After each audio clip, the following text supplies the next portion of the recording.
Nous ouvrons la parole de Dieu dans le psaume 115, verset 14.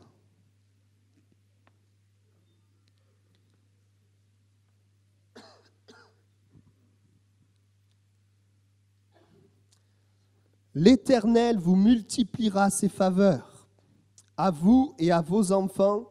Soyez bénis par l'Éternel qui a fait les cieux et la terre. Amen. Je veux proclamer ce matin sur l'Église que Dieu multiplie ses faveurs. Nous avons entendu dimanche dernier un message où il nous a été rappelé que Dieu nous est favorable. Ce n'était pas le cas lorsque nous ne le connaissions pas à cause du péché. Le péché faisait que Dieu ne nous était pas favorable. Comme il nous l'a été rappelé, le péché amène la colère de Dieu. Mais la parole de Dieu nous rappelle que Jésus-Christ est venu sur la terre. Et Jésus a donné sa vie, a versé son sang, son corps a été meurtri, afin que tous ceux qui croient en lui aient la faveur de Dieu. Et avoir la faveur de Dieu, c'est savoir que Dieu nous est favorable. Mais je voudrais ce matin que nous allions plus loin. Que Dieu nous soit favorable. Bien cela, ça veut dire aussi que Dieu veut multiplier ses faveurs dans notre vie. Que Dieu veut multiplier ses grâces. Que Dieu veut multiplier ses bontés, ses bénédictions, son secours. Dieu veut nous donner, Dieu veut nous aider. Parce que nous allons le voir, c'est le cœur de Dieu. Et ce matin, le message est donné afin que tous nous puissions repartir de ce culte avec la confiance et la foi que dans ce mois de février 2018, nous allons pouvoir nous attendre à Dieu, à ce qu'il multiplie ses faveurs dans notre vie, à ce qu'il multiplie ses faveurs dans notre cœur, à ce qu'il multiplie ses faveurs dans les corps malades, à ce qu'il multiplie ses faveurs dans nos familles où il y a tant besoin de sa grâce, à ce qu'il multiplie les faveurs dans le travail, le monde du travail, à ce qu'il multiplie ses faveurs dans le service de Dieu, là où nous le servons, parce que tout est par lui, tout est de lui, tout est pour lui. Et si nous pouvons le servir, et si nous pouvons marcher dans la victoire, c'est à cause de sa grâce.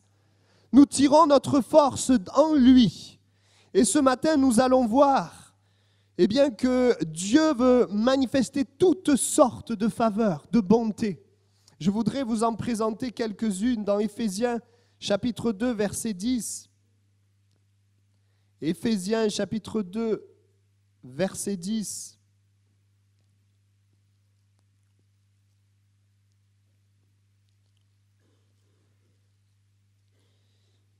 Il nous est dit ceci. Car nous sommes son ouvrage, ayant été créés en Jésus-Christ, pour de bonnes œuvres que Dieu a préparées d'avance, afin que nous les pratiquions. Une de ses faveurs, c'est que Dieu a des œuvres préparées d'avance. Dans la semaine qui va venir, Dieu a des œuvres, des actes préparés. Dieu veut se servir de toi pour être une réponse, une bénédiction pour les gens qui sont autour de toi. N'est-ce pas extraordinaire de vivre une vie où Dieu nous utilise pour restaurer, où Dieu nous utilise pour consoler, où Dieu nous utilise pour que le nom de Jésus soit révélé? C'est tellement plus extraordinaire que vivre une vie pour manger, pour faire de la musique, pour faire toutes sortes de choses, bien que ces choses soient très bien. Mais Dieu veut nous utiliser. Il a des œuvres préparées d'avance. Peut-être certains au milieu de nous ce matin sont éprouvés, traversent des moments difficiles. Jérémie, dans la parole de Dieu, a traversé des moments difficiles au point qu'il a écrit les lamentations.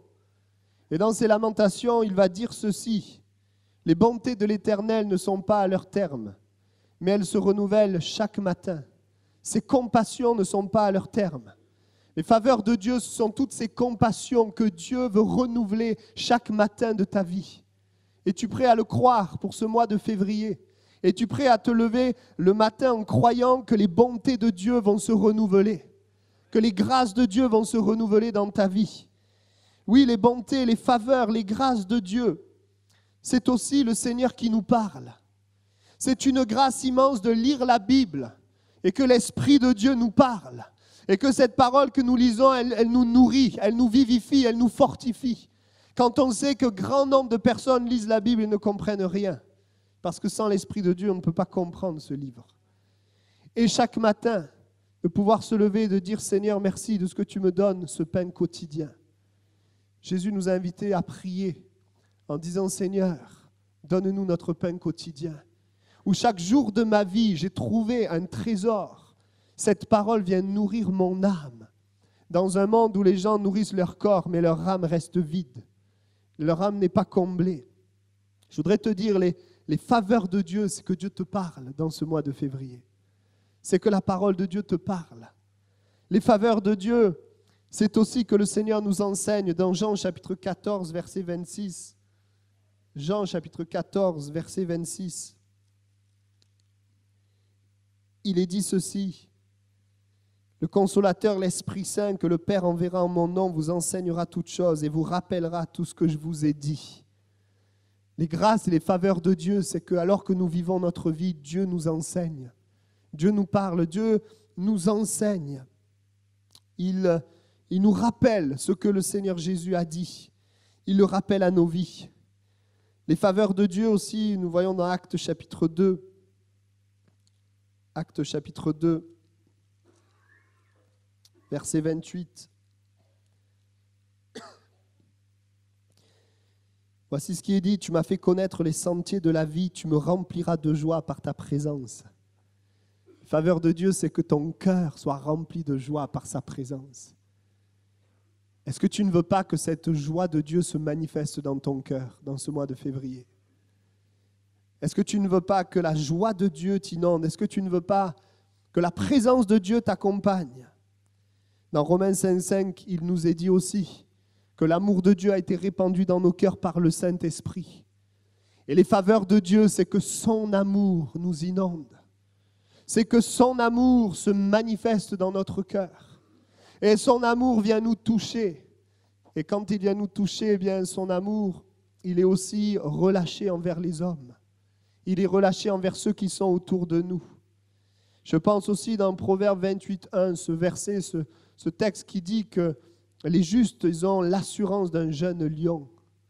Les faveurs de Dieu, c'est que tu marches avec l'assurance de Dieu.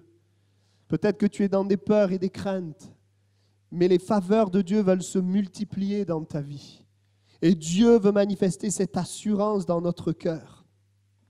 Il y a tellement de passages, et je vais simplement vous citer quelques faveurs que Dieu veut multiplier. Dans Éphésiens 1,18, Paul va dire, mais que Dieu illumine les yeux de notre cœur afin que nous connaissions l'espérance qui s'attache à son appel.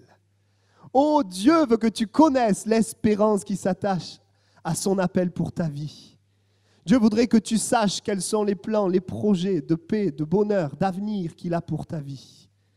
Il continue, il dit quelle est la richesse de la gloire de son héritage. Que nous soyons de ceux qui découvrent l'héritage de Dieu sur la terre. Que nous découvrions qu'est-ce que Dieu a en réserve dans le ciel et que nous puissions vivre ce qu'il a en réserve dans le ciel, le vivre sur la terre.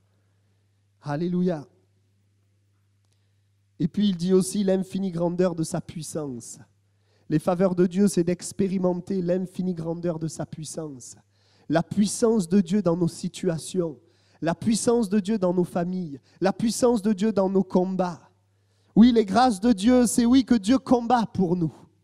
C'est que tu te lèves le matin en disant « Seigneur, tu combats pour moi, je m'attends à tes grâces, à tes faveurs, qu'elles soient multipliées et que je puisse te voir combattre mes ennemis parce que je suis fatigué de combattre moi-même. » Les faveurs de Dieu, eh bien, c'est que nous puissions l'entendre, l'écouter. Les faveurs de Dieu, c'est que Dieu nous donne des paroles à propos pour les gens qui sont autour de nous. Les faveurs de Dieu, ce sont toutes les bénédictions que Dieu veut déverser sur nos enfants, sur les enfants, les familles.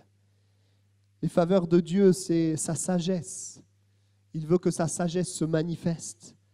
Il veut, le texte dit aussi, que nous soyons comblés de richesses en ce qui concerne la parole et la connaissance.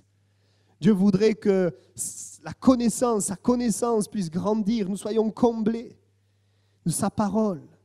Les faveurs de Dieu, c'est sa consolation dans les moments difficiles.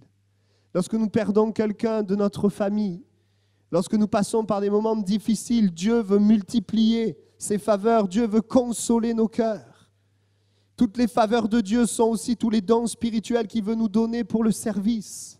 afin que les hommes puissent connaître Dieu, afin que les hommes puissent prendre conscience de la réalité de Dieu. Les faveurs de Dieu, c'est aussi le fruit de l'esprit en nous. La patience et la douceur face à la chair, à ses difficultés, la colère. Les faveurs de Dieu, c'est la guérison de nos corps malades.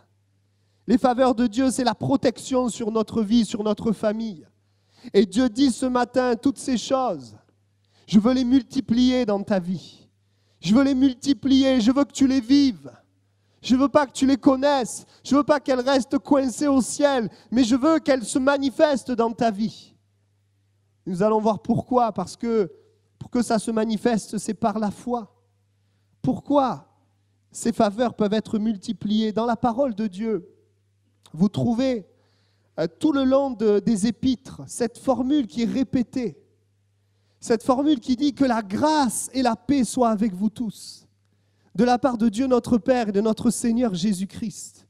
Il répète que la grâce soit avec vous, ou encore que la grâce soit multipliée. À chaque fois, c'est présent, que la grâce et la paix. Dans chaque épître, comme si c'était quelque chose qui est omniprésent, quelque chose qui demeure. Et oui, Dieu est un Dieu de grâce. Et pourquoi Dieu veut multiplier ses faveurs? Parce que c'est son cœur, parce que c'est le cœur du Père. Parce que Dieu dans sa nature est amour. Parce que Dieu dans sa nature est bon. Parce que Dieu dans sa nature aime ses créatures. Et les disciples l'avaient compris, les disciples l'avaient saisi. Et à chaque fois, avant de donner des indications, des directions, il leur dit que la grâce et la paix soient avec vous. Que la grâce soit multipliée. Pas seulement la grâce d'être sauvé, d'aller au ciel, mais que vous viviez dans ma grâce. Bien sûr, il parle aux enfants de Dieu, à ceux qui ont reçu l'Esprit de Dieu en eux, où il y a en eux ce désir de ne pas pécher, ce désir de plaire à Dieu. Il y a en eux ce miracle, ce sont des nouvelles créations. Et voici que Dieu parle, que la grâce vous soit multipliée, que la grâce vous soit multipliée, qu'elle vous soit donnée abondamment. Et pourquoi? Parce que c'est le cœur du Père. Et nous avons besoin de comprendre que la manifestation des grâces de Dieu, des faveurs de Dieu dans notre vie n'est pas liée à une méthode. Où tu appliques une méthode, je prie, j'essaie de croire et ça va marcher. Non, c'est lié à la connaissance du cœur du Père. Parce que nous connaissons son cœur, alors nous avons confiance en lui. Et parce que nous avons confiance en lui, nous voyons ses grâces se manifester. Et ces grâces se manifestent pour nous combler, pour nous remplir et pour que nous soyons une source de bénédiction autour de nous. La grâce de Dieu. Et les épîtres nous parlent de ces grâces multipliées. Et quand nous regardons, nous lisons la Bible, nous voyons le cœur du Père. Je voudrais un instant que nous nous arrêtions sur le cœur du Père. Matthieu chapitre 7, verset 11. Matthieu chapitre 7, verset 11. Nous avons besoin de connaître le cœur du Père. Il est dit ceci: si donc méchants comme vous l'êtes, vous savez donner de bonnes choses à vos enfants, à combien plus forte raison votre Père qui est dans les cieux donnera-t-il de bonnes choses à ceux qui les lui demandent? Amen. Dieu est notre Père et il nous invite à lui demander. Il dit: demandez et vous recevrez. Et puis, dans une épître, il explique que si on ne reçoit pas, c'est parce que soit on ne demande pas, soit parce qu'on demande mal. Mais c'est un Dieu qui aime donner, parce que c'est un Père. Et quand nous sommes nous-mêmes pères et que nous avons des enfants, nous pouvons comprendre qu'en effet, le cœur du Père bat pour son enfant et aime lui donner. Sais-tu que le cœur de Dieu bat pour toi et que Dieu aime te donner? Et voilà ce qui nous donne de l'assurance. Voilà ce qui nous donne envie de lui demander. Ce qui nous donne envie de ne pas rester dans nos problèmes ou d'essayer de lutter avec notre chair, mais de venir à ses pieds. Pourquoi nous venons à ses pieds? Pourquoi nous prions? Parce qu'il est notre Père qui nous aime et qui veut nous donner. Parce que c'est son cœur. Si méchant comme on est, on sait donner de bonnes choses. Lui qui n'est pas méchant, lui qui est bon, mais combien il veut nous donner. C'est le cœur du Père. Et nous voyons dans la parole de Dieu d'autres versets, Matthieu chapitre 6, verset 25. C'est pourquoi je vous dis, ne vous inquiétez pas pour votre vie de ce que vous mangerez, ni pour votre corps de quoi vous serez vêtus. La vie n'est-elle pas plus que la nourriture et le corps plus que le vêtement? Regardez les oiseaux du ciel, ils ne sèment ni ne moissonnent, et ils n'amassent rien dans les greniers, et votre Père céleste les nourrit. Ne valez-vous pas beaucoup plus qu'eux? Qui de vous, par ses inquiétudes, peut ajouter une coudée à la durée de sa vie? Et pourquoi vous inquiétez au sujet du vêtement? Considérez comment croissent les lys des champs. Ils ne travaillent ni ne filent. Cependant, je vous dis que Salomon même, dans toute sa gloire, n'a pas été vêtu comme l'un d'eux. Si Dieu revêt ainsi l'herbe des champs qui existe aujourd'hui et qui demain sera jetée au four, ne vous vêtira-t-il pas à plus forte raison, gens de peu de foi? Ne vous inquiétez donc point. Et ne dites pas, que mangerons-nous, que boirons-nous, de quoi serons-nous vêtus, car toutes ces choses, ce sont les païens qui les recherchent. Votre Père céleste sait que vous en avez besoin. Cherchez premièrement le royaume et la justice de Dieu, et toutes ces choses vous seront données par-dessus. Amen. Le cœur du Père. Vous savez, le cœur du Père, c'est que nous vivions une vie sans inquiétude. C'est que nous lui fassions confiance pour nos besoins. Parce que la Bible nous révèle qu'il prend soin de nos besoins. Dieu s'engage à prendre soin de tes besoins. Si tu es enfant de Dieu, Dieu s'engage à prendre soin de toi. Et donc, il veut t'inviter à ne pas mener un combat qui est inutile, à mener ce combat d'avoir de la nourriture, des vêtements, mais à plutôt chercher son royaume et sa justice. Parce que le cœur du Père pourvoit tes besoins. Lorsque nous le croyons, nous l'expérimentons. Lorsque nous le croyons, lorsque nous nous confions en lui, nous voyons le Seigneur, nous voyons notre Dieu prendre soin de nous. Il connaît nos besoins. Il ne laisse même pas les oiseaux, il parle des oiseaux pour nous montrer que nous avons tellement plus de valeur que des oiseaux. Tu as plus de valeur qu'un oiseau. Et Dieu te connaît parfaitement, il connaît ta situation et tu as besoin de comprendre, de croire qu'il est ce Père aimant. Il est ce Père aimant. Et puis, d'autres textes de la parole de Dieu, Matthieu chapitre 6, verset 6, où il nous est dit, quand tu pries, entre dans ta chambre, ferme ta porte et prie ton Père qui est là, dans le lieu secret. Et ton Père qui voit dans le secret te le rendra. Le cœur du Père qui est là quand tu lui parles. Il est présent quand tu lui parles. Il s'intéresse à ce que tu lui dis. Parfois nous prions, nous avons l'impression que Dieu est lointain, que Dieu ne nous écoute pas, que Dieu ne nous entend pas. La Bible nous montre le cœur du Père. Vous savez, des fois, il y a des pères, leurs enfants leur parlent et puis on n'écoute pas. Ils veulent parler, et, papa, moi ça m'arrive des fois malheureusement, ils veulent me parler, puis je suis pris dans quelque chose. Je ne les écoute pas. Mais le Père céleste, dès que tu commences, même avant que tu parles, tu as déjà quelque chose dans ton cœur. Le Père est attentif à ce que tu es en train de lui demander. Il sait ce qu'il y a dans ton cœur et ça l'intéresse. Il a un intérêt parce qu'il s'intéresse à toi. Et donc, il y a plein de raisonnements qui sont là. Est-ce que Dieu m'entend? Est-ce que Dieu m'écoute? Mais la Bible nous révèle le cœur du Père. Le Père nous entend, il nous voit, il nous écoute. Et si tu dis que ce sont des détails, peut-être tu dis, mais je ne veux pas demander ça, parce que c'est des détails pour Dieu. Dieu s'intéresse aux détails, parce que tu n'es pas un détail pour Dieu. Il s'intéresse. La parole de Dieu nous le montre. Luc 12, 32 nous dit, « Ne crains pas, petit troupeau, le Père a trouvé bon de vous donner le royaume. » Le cœur du Père, c'est que nous vivions une vie sur terre, où les ressources du royaume se manifestent. Et c'est cela, régner avec Christ, c'est cela. C'est vivre de la vie de Christ, vivre des ressources du royaume, afin non seulement d'être heureux, et afin que d'autres autour de nous connaissent son amour et soient sauvés. C'est le cœur du Père qui va nous donner de la confiance.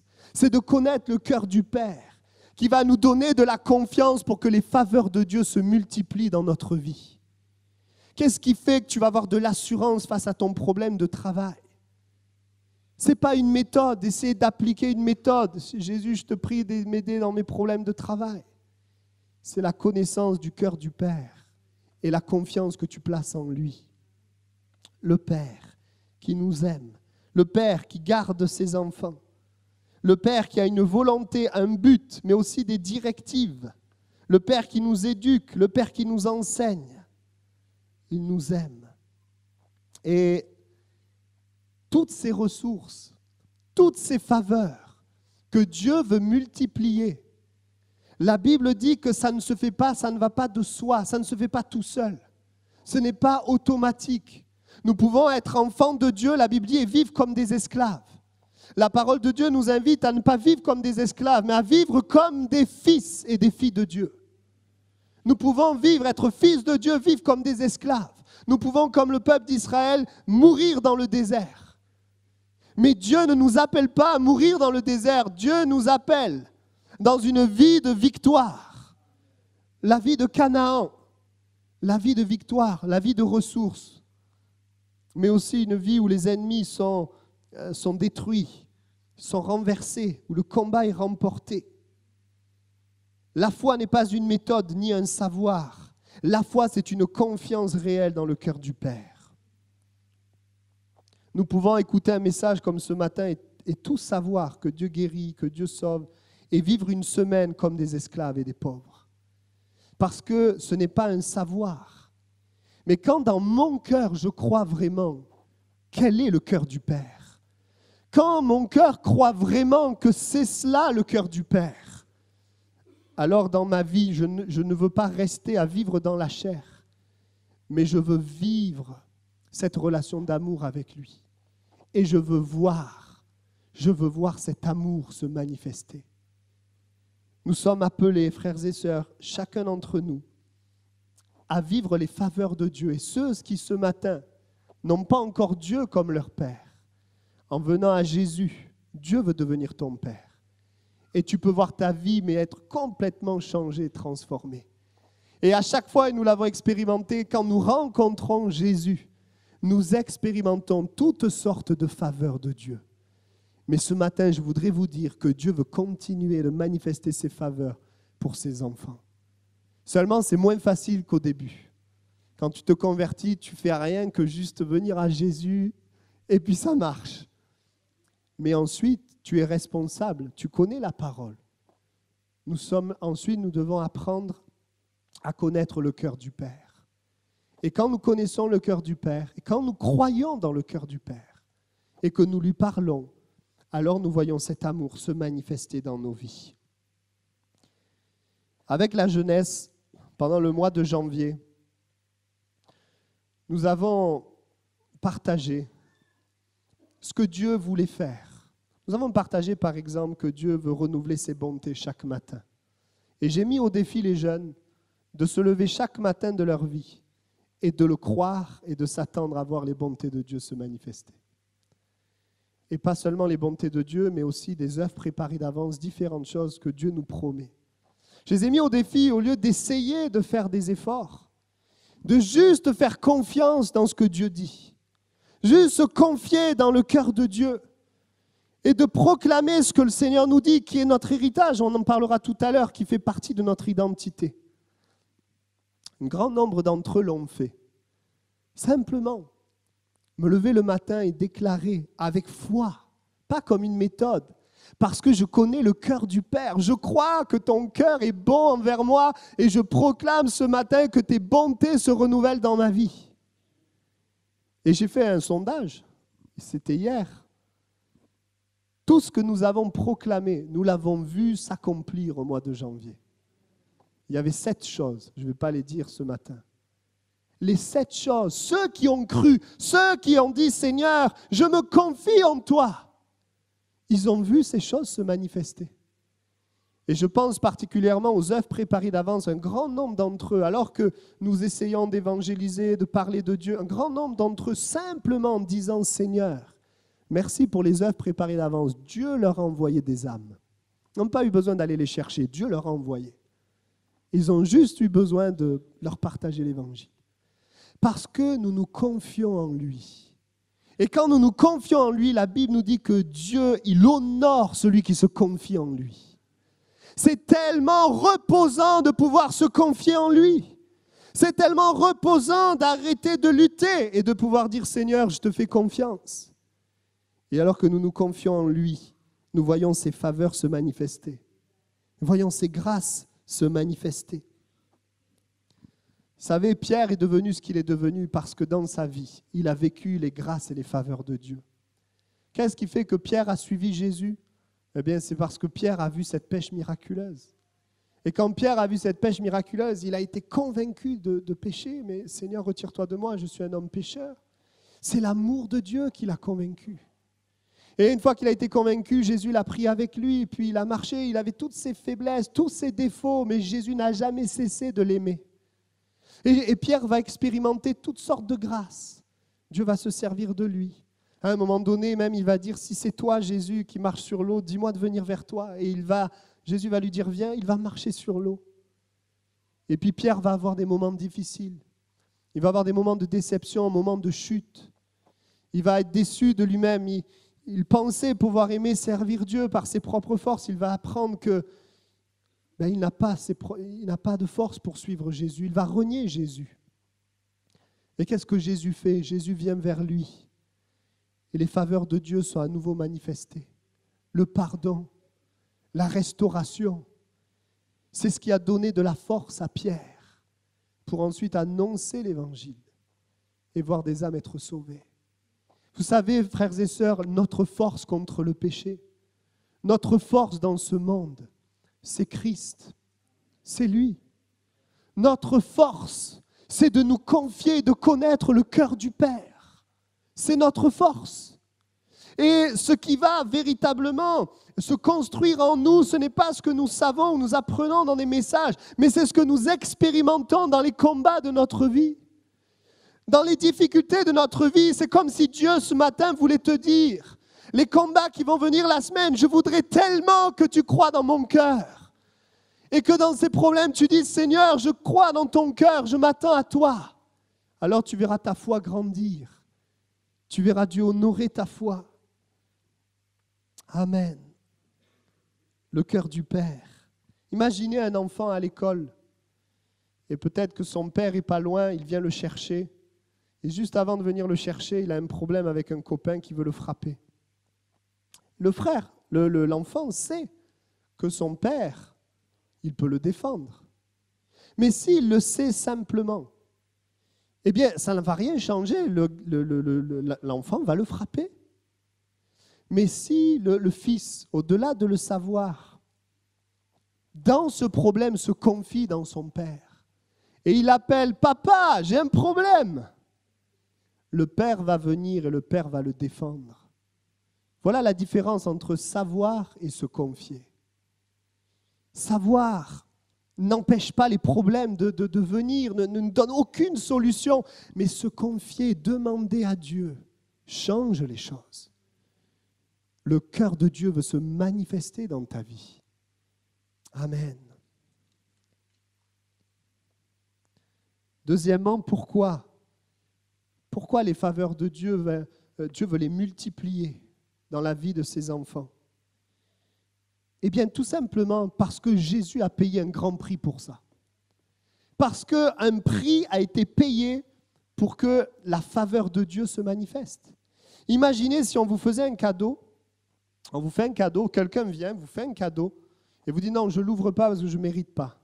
Je ne l'ouvre pas parce que bon, je ne mérite pas, puis j'ai peur, etc. Mais si vous feriez cela, vous offenseriez la personne qui a payé ce cadeau. Vous l'offenseriez parce qu'elle a payé le cadeau. Et vous ne l'ouvrez pas à cause de raisonnement. Et je voudrais nous dire ce matin, Dieu veut manifester ses grâces. Jésus a payé un grand prix pour cela. Jésus a versé son sang pour que nous ne vivions pas comme des esclaves. Jésus a versé son sang pour que l'amour de Dieu soit manifesté dans nos vies. Les bontés de Dieu se renouvellent. Et nous avons besoin de dire, eh bien oui Jésus, c'est vrai, je ne le mérite pas, mais puisque tu l'as mérité pour moi, puisque tu as payé pour ça, mais je le prends Seigneur. Je le saisis, je le prends, je le demande. Amen. Voilà pourquoi dans la Bible, vous allez trouver un grand nombre de versets qui nous parlent de la bénédiction des justes. Qui est le juste? Le juste, c'est celui qui a accepté Jésus-Christ, parce qu'aucun homme n'est juste par lui-même. Et la Bible nous parle de toutes sortes de grâces qui sont données aux justes. Je n'ai pas pris tous les versets, mais il y a la force, il y a la croissance, il y a la bénédiction, il y a l'attention de Dieu, il y a la délivrance, il y a la compassion, il y a posséder le pays, jamais chanceler, toutes les bénédictions attachées au juste. Mais il faut que le juste, eh bien oui, réalise ce privilège immense. Jésus est mort pour nous sauver, pour nous donner la vie éternelle, mais Jésus est mort pour nous donner la vie abondante. Et tu peux ne pas regarder à tes raisonnements, à tes pensées, à l'accusateur, à celui qui nous accuse, qui nous condamne, mais regarder à la parole de Dieu. Et comme Paul le dit à Timothée, te fortifier dans la grâce de Dieu. En tant qu'enfants de Dieu, nous sommes pardonnés de tout péché. Nous avons l'Esprit de Dieu en nous qui nous pousse à vivre une vie où nous ne pratiquons pas le péché. Si nous vivons une vie où nous pratiquons le péché, c'est que nous ne sommes pas nés de nouveau. Nous avons besoin de naître d'en haut, de rencontrer véritablement Jésus-Christ. Mais si nous l'avons rencontré véritablement, il y a en nous l'Esprit de Dieu qui nous pousse à glorifier Dieu et à nous séparer du péché. Et en tant qu'enfant de Dieu, en tant que fils et filles de Dieu, il n'y a pas de condamnation, parce que Jésus a déjà été condamné. En tant que fils et filles de Dieu, nous ne sommes plus séparés de Dieu parce que Jésus a été séparé de son Père. Nous ne sommes plus maudits parce que Jésus a été maudit, mais nous sommes bénis, nous sommes graciés, nous sommes en sa présence. Amen. Troisièmement, pourquoi les bontés de Dieu, les grâces de Dieu, les faveurs veulent se multiplier? Eh bien, à cause de notre position de fils, notre identité de fils. Nous sommes fils et filles de Dieu. Pourquoi le peuple d'Israël n'est pas entré dans le pays de Canaan? Ils n'ont pas accepté leur identité. Ils vont déclarer face aux ennemis: nous étions à nos yeux et à leurs yeux comme des sauterelles. Voilà ce qui sort de leur bouche. Mais nous avons besoin de réaliser qui nous sommes pour entrer dans ces grâces et vivre ces grâces. Non, nous ne sommes pas des sauterelles, nous ne sommes pas des misérables, non, nous ne sommes pas des esclaves. Nous sommes des fils et des filles de Dieu rachetés par grâce. Et le peuple d'Israël est resté 40 ans. Ils sont morts dans le désert. Tandis que Jésus, lui, n'est resté que 40 jours dans le désert. Pourquoi Jésus n'est resté que 40 jours dans le désert? Parce que Jésus savait qui il était. Et quand nous regardons Jésus dans le désert, le diable vient vers lui pour le tenter. Et le diable va commencer à lui dire: si tu es fils de Dieu, change ces pierres en pain. Mais Jésus, bien sûr, il va répondre, il ne va pas le faire. Mais pourquoi? Jésus n'a pas besoin de changer les pierres en pain. Il le dit. Il dit, mais l'homme ne vivra pas de pain seulement. Vous savez pourquoi? Parce qu'il sait qu'il est fils de Dieu et que son Père le nourrit. Il sait que son Père s'occupe de lui, il sait qui il est. Il n'a pas besoin de rentrer dans ce chemin que le diable essaie de lui montrer. Il n'a pas besoin. Il sait que son Père prend soin de lui. Justement, Satan, parce que je suis fils, je ne vis pas de tout cela, je vis de la parole de mon Père. Lorsque le diable le met en haut du temple, lui dit: saute en bas, parce qu'il est écrit que les anges te porteront sur les mains. Il n'a pas besoin de sauter du temple. Parce qu'il sait qu'il est fils, qu'il est déjà protégé par Dieu. Il sait qui il est. Il n'y a pas besoin de tenter Dieu. D'ailleurs, il répondra: non, on ne tentera pas Dieu. Il sait qu'il est fils. Quand le diable lui propose tous les royaumes du monde et lui dit: prosterne-toi et je te donnerai tous les royaumes, il n'a pas besoin d'avoir tous les royaumes parce qu'il est fils. Il a déjà toutes les ressources du ciel. C'est notre identité qui nous permet de résister à Satan et qui nous permet de voir les œuvres de Dieu, les faveurs de Dieu se multiplier sur nos vies, dans nos vies. Quand Daniel et ses amis, on veut changer leur nom, on veut leur donner des noms, des dieux babyloniens. Même si on essaie de leur donner un nom, à l'intérieur d'eux, ils savent qui ils sont. Et ils ne se comportent pas comme le nom qu'on veut leur donner, mais ils se comportent en tant qu'enfants de Dieu, de race royale. Ils ne font pas comme tout le monde parce qu'ils savent qui ils sont. Et parce qu'ils savent qui ils sont, ils vont expérimenter les faveurs de Dieu. Samson, quand est-ce qu'on lui a crevé les yeux? Quand il a commencé à mépriser son identité. Dans son identité, son appel, on lui avait dit de garder les cheveux longs. Il avait été mis à part. Mais quand il a méprisé cela et qu'il a dit que sa force venait de ses cheveux, on lui a coupé et il a perdu toute force. Notre identité. Quand est-ce que Jacob a arrêté de lutter avec Dieu? Au moment donné où il reçoit ce nom, il capitule devant Dieu. Il arrête de lutter, il reçoit ce nom. Et là, la grâce de Dieu se manifeste. Et Dieu va disposer favorablement le cœur de son frère. Alors que pendant des années, il a essayé d'obtenir les grâces de Dieu. Notre identité. Notre identité est une force. Abraham a accepté d'être appelé Abraham, père d'une multitude, alors qu'il n'avait pas d'enfant. Il a accepté son identité avant même de la voir se manifester. La force aussi de Jésus au début de son ministère, avant de pouvoir être utilisé par Dieu pour guérir, pour délivrer, il va entendre le ciel dire, le Père dire, « Voici mon Fils bien-aimé en qui j'ai mis toute mon affection. » La force de Jésus, c'est qu'il savait qui il était. Et quand il fallait aussi délivrer l'épileptique, là où les disciples ont échoué, juste avant cet épisode, ils sont sur cette montagne de transfiguration. Encore une fois, la parole est redite. Voici mon Fils bien-aimé en qui j'ai mis toute mon affection. Et je termine ce message. Les bontés, les grâces de Dieu veulent se multiplier. Mais voilà la réalité. C'est que nous avons deux obstacles, deux ennemis. Notre chair et Satan. Et Satan va s'opposer. Lorsqu'il voit ton cœur qui croit en Dieu, qui fait confiance en Dieu, Satan va vouloir t'amener le doute. Il va vouloir s'opposer comme il l'a fait au travers de Pharaon face à Moïse. Dieu dit à Moïse, libère le peuple. Et avec la parole de Dieu, il y a la libération, il y a les grâces de Dieu, mais l'ennemi s'oppose. Il s'oppose. Et puis notre chair qui nous amène à vivre indépendamment de Dieu sans avoir besoin de lui.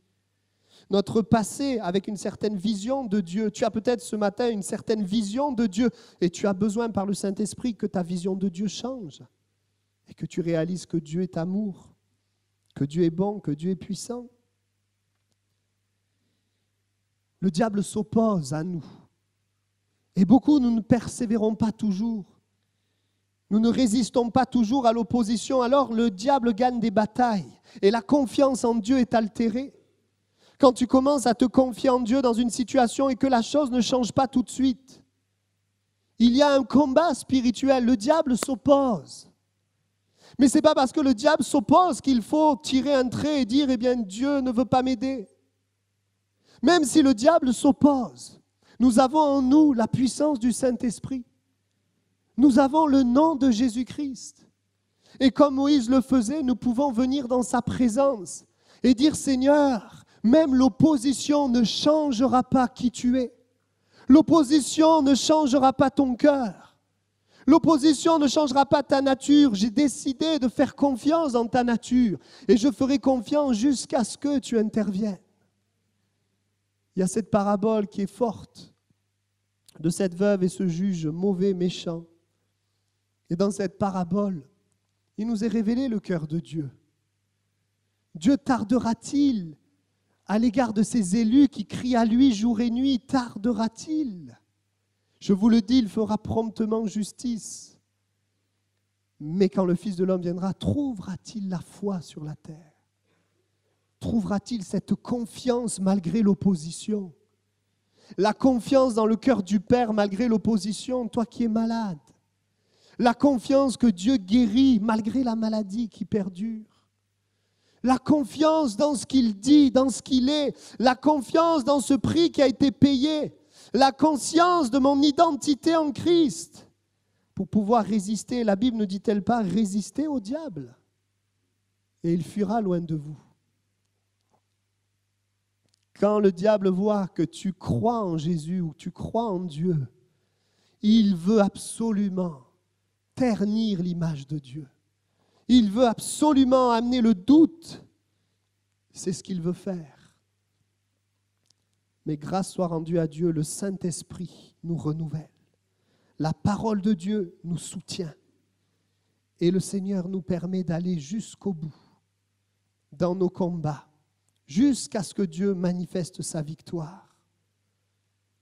Il veut nous bénir ce matin.